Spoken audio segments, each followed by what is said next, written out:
Everyone, welcome to this week's asynchronous course content. This week we're going to be doing an introduction to high leverage practices, and then we're going to talk more about explicit instruction and writing conditions for IEP goals and objectives.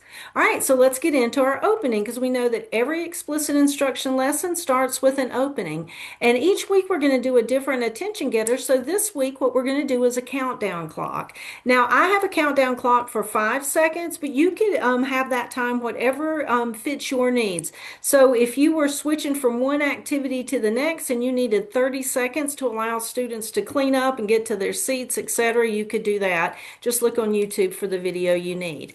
But at the end of the countdown, there's going to be an explosion. And at that point, what the students would say is they would say blast off. So let's take a look at that now.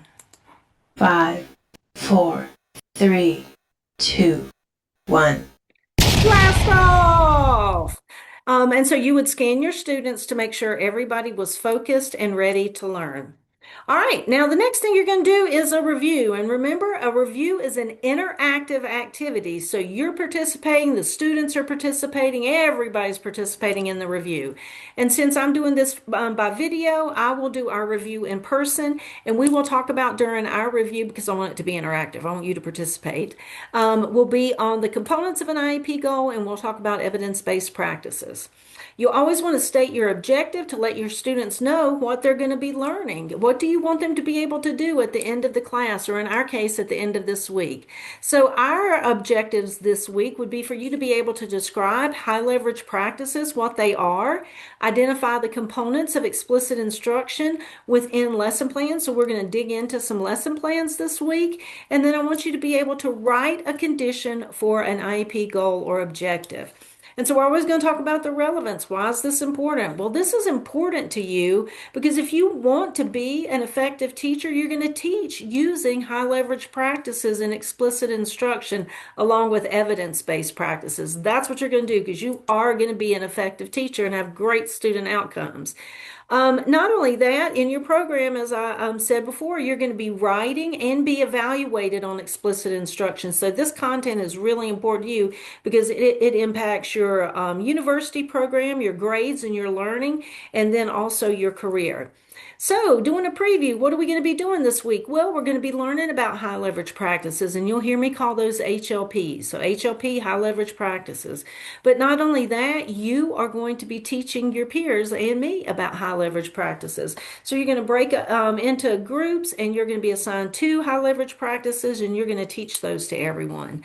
Not only that, we are going to play some games this week. We're going to play one that's called Would Anita Archer Approve? And remember, she is an expert on explicit instruction and the author of your textbook.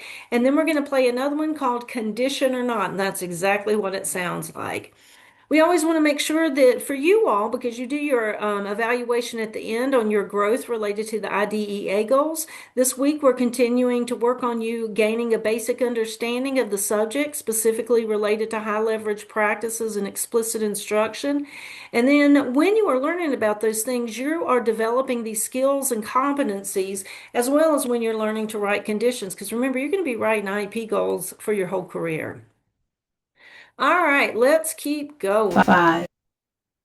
Oh, I already talked about that. Here are your learning. Oh, we already went over the learning objectives. So let's keep going. All right, here's the next one. This is number 1 for your participation document that you will be turning in for this week. I want you to write the 6 steps to effective instruction. Write the 6 steps to effective instruction. So go ahead and stop your video. Remember, it's a quick write. When you're done, just come on back. All right, welcome back. So let me ask you a question. Have you ever had a teacher who just told you to figure it out on your own? Well, the answer to that is yes, because I basically just did that. I just told you to write the 6 steps to effective instruction, and I know I have not taught that to you yet. So what you had to do is you just had to figure it out on your own. Or have you ever had a teacher who gave you clear steps, examples, and non-examples, and gave you a lot of opportunities to practice before ever asking you to do it independently, to do it on your own?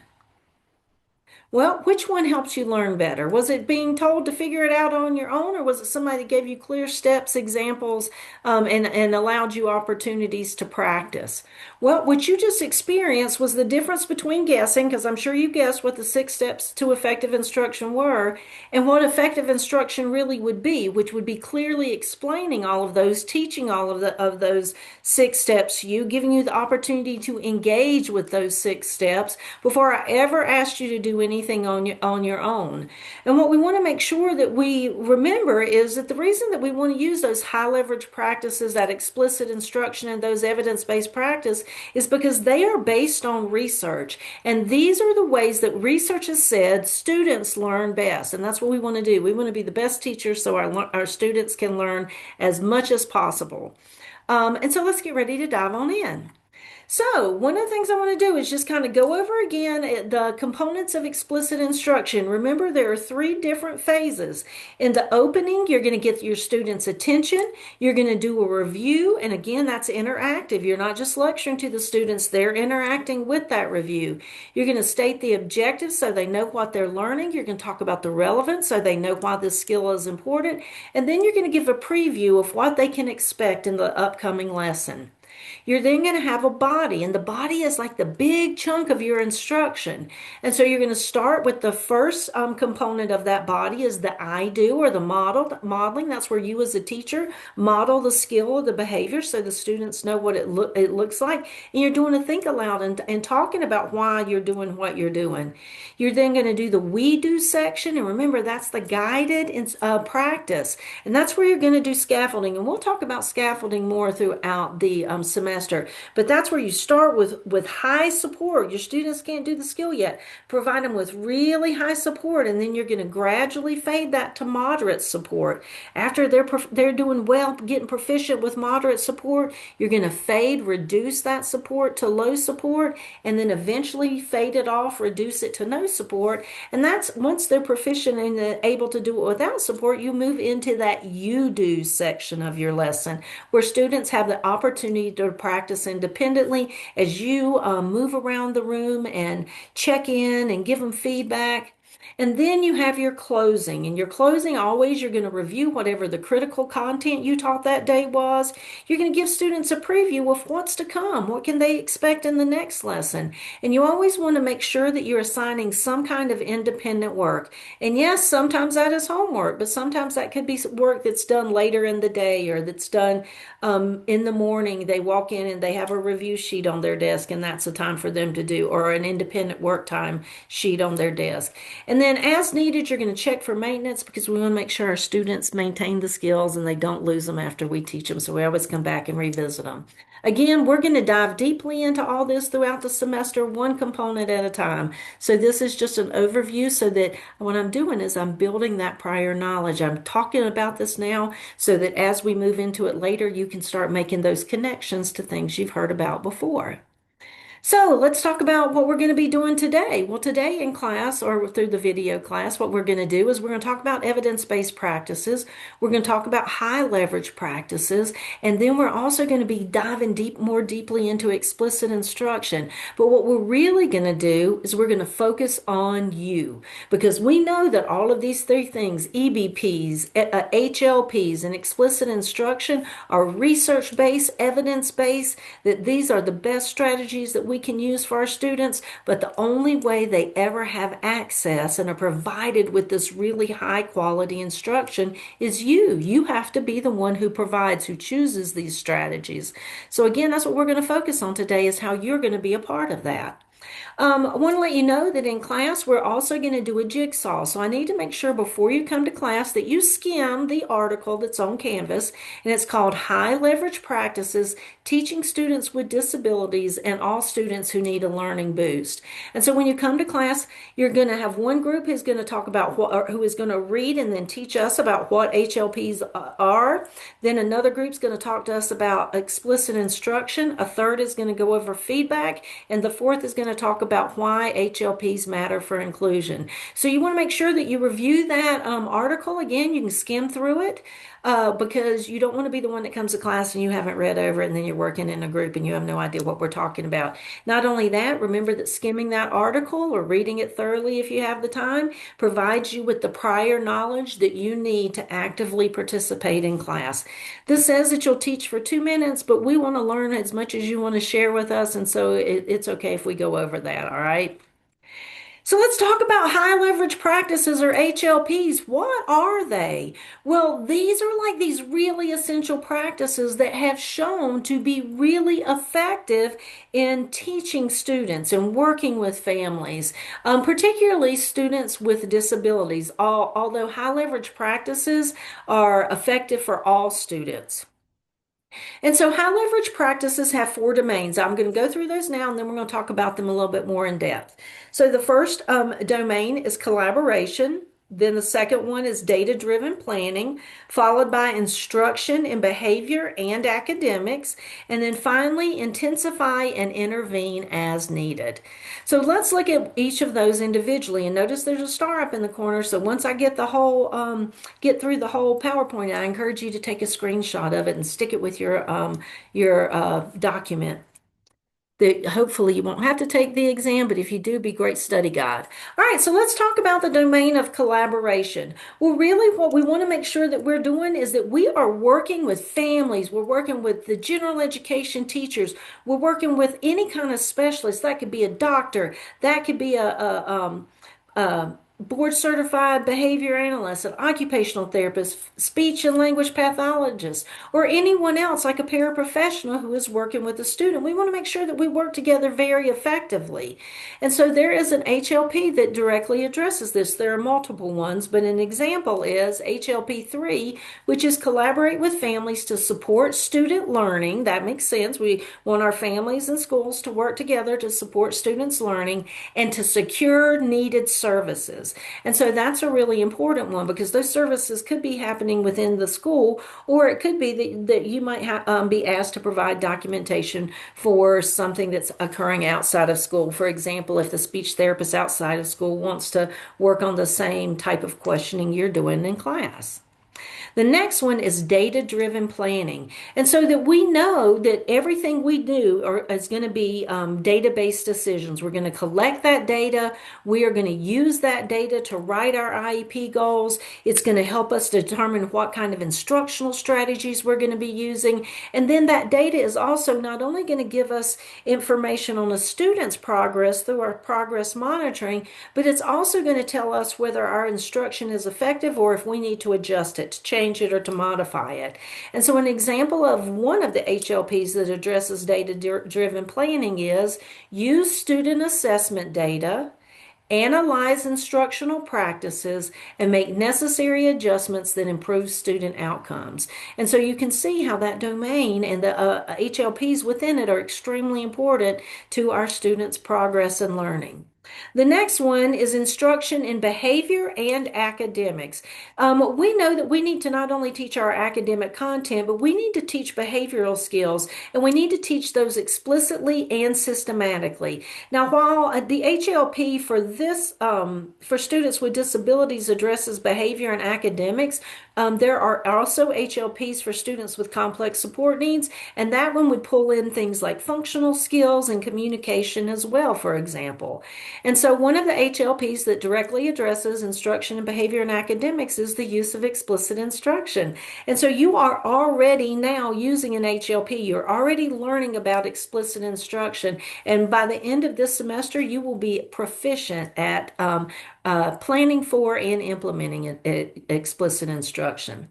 And then the last domain of HLPs is intensify and intervene as needed. And so we know that our students need specially designed instruction. And so there are going to be times where we're going to have to adjust that instruction. There are times we're going to have to intensify it. Maybe instead of providing them with, 15 minutes of additional one-on-one, maybe we need to move that up, or maybe we need to pull in a peer mentor to do some peer mediated instruction. Or we might need to change the intervention that we're using. if the student is not making progress.